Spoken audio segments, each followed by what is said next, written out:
Ajak pa mo nga lukatan.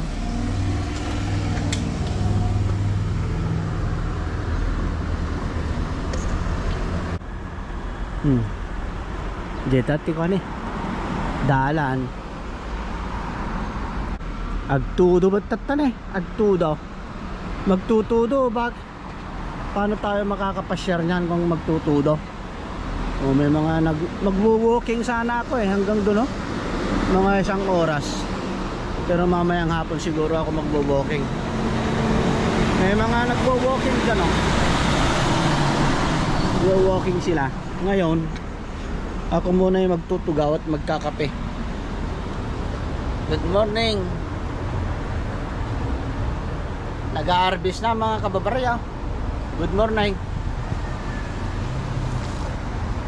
Summer ngayon pero malamig dito kasi isla ito. Ayan o, agtudo na. Malamig. Summer na, malamig pa. Paano na kaya kapag winter dito? De wala na. Nanigas na lahat. Pangalawang araw mga kababaryo. Itong ignoranting kapatid ninyo mga kababaryo, kapag dimakal ka sa baryo tapos ganito mapapagalitan ka ng mga anak mo kung meron kang mga gagawing kaignorantehan. Pero magtutudo na mga kababaryo. Ayan malakas na yung tudo. Mababasa na ako mga kababaryo. Maglilinong ako pero mababasa pa rin. Papasok na ako.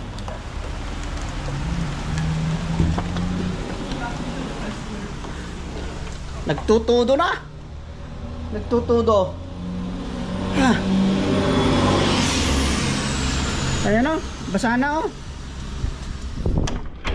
Paano kaya pasyar dyan mamaya? Walang pasyar nyan. Ito na naman punta kami dyan maglulugan ng baluto at mamangan ng tiram.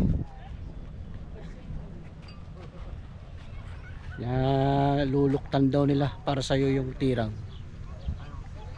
Tapos kainin mo hanggang gusto mo kung marami kang makakain na tiram. Yung tiram, yung talaba, oyster. Ayan, dyan tayo.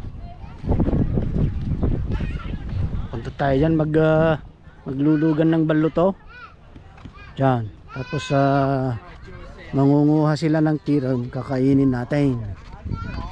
Tignan natin. Stay here. Here. Grab onto my chain. Pwede ring magdigos-digos pala rito. Pwede din.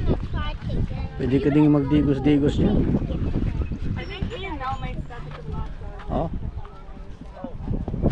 Pwede ka ding may mga asong nagdidigos ayun Where's Rocco?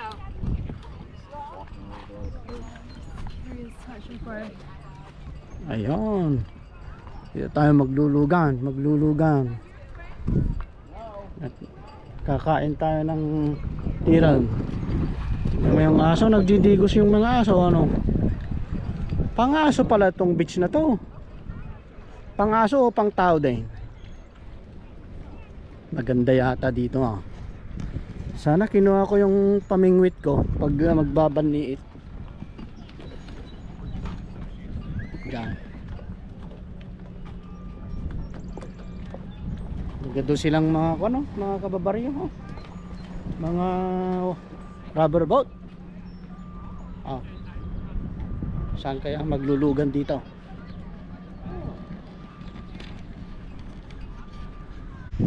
Pag nahulog yung cellphone mo dito, wala na. Gunggunan mo na pag ganon. Saan kaya kami maglulugan? I'll get into that. Remind me. Okay, because that's a great question about the industry. Just needing one. Papasyal na kami doon. There we go. Okay, let's play a quick game. First, say hi. I was a TV producer for was algae, cyanobacteria. After that came the animals that would eat the algae. And first you have sponges and starfish, and then eventually you get oysters. About 540 million years ago. So they've survived dinosaurs, they've survived ice ages, and they've survived climate change and impacts. What's the one thing that's brought oysters to near extinction? Humans. Yeah, my man. Whoa. Humans. So since ancient Egypt, ancient Greece, ancient Rome, Asia, Europe, and North America, every culture that has had access to oysters has eaten them. Pinansera di question.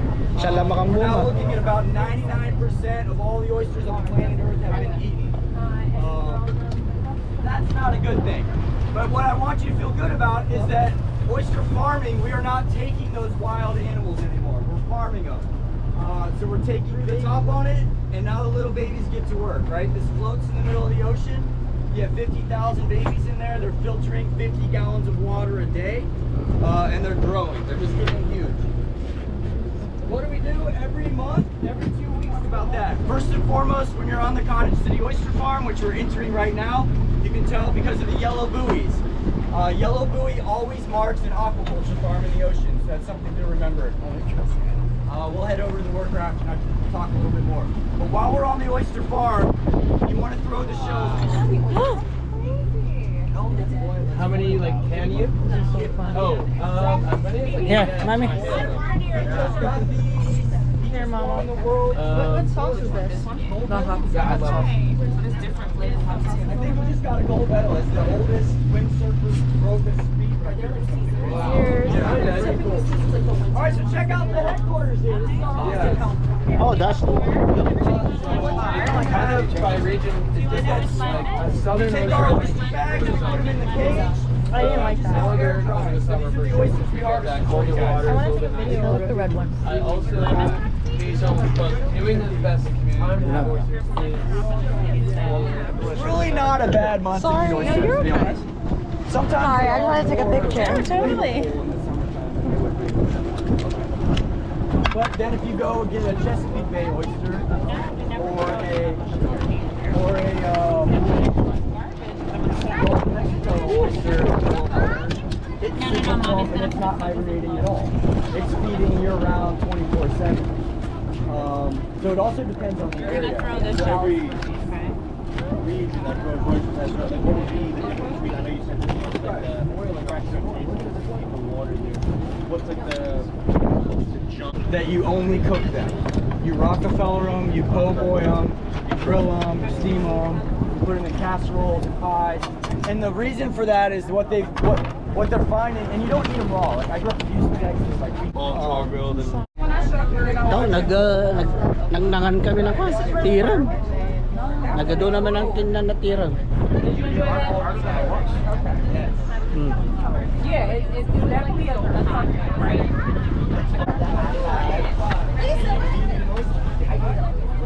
I was hired, then I quit. Pag na lang muna dito. Mag-walking habang maganda din yung mga nilalako nila dyan May mga nilalako sila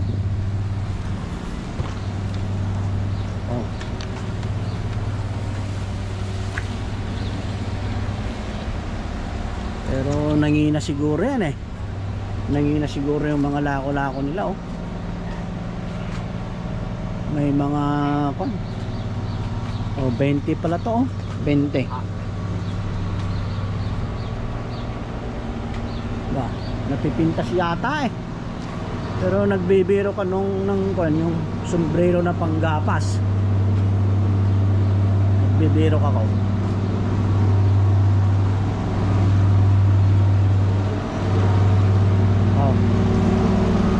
mga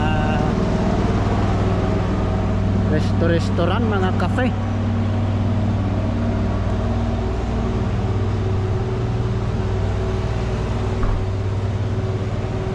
napintas naman itong ili nila basit lang itong ili nila pero napintas tahimik naman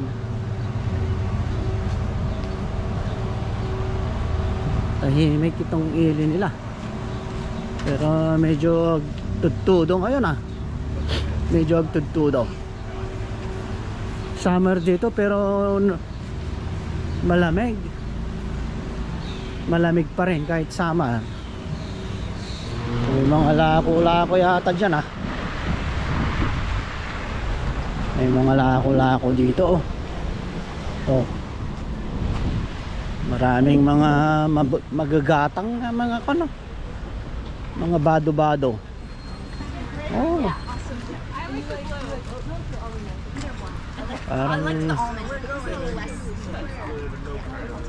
maraming magagatang pala oh. Oh. Itong mga to. Mga bato mat. Bakit nila nilalako yung mga bato? Ang dami niyan sa irigasyon. Bakit nilalako nila? Ang mahal. Maraming bag dito. Gusto nila dalang ko sila ng mga bato. Nilalako nila yung mga bato ah. Ang dami doon sa irigasyon. Pinangbabala ko lang ng palsiit. Tapos dito nilalako nila. Ang mahal-mahal pa. Loko tong mga to ah. Oh, marami palang magagatang dito kung titignan mo rin ano. Magpasyar-pasyar ka lang na magpagpag na. Makakakita ka ng mga lako-lako naman. Kung anong mga nilalako nila. Oh, mga necklace. Mga necklace oh, necklace.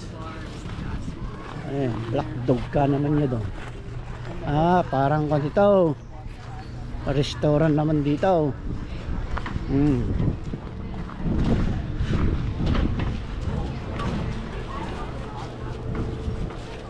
Ah.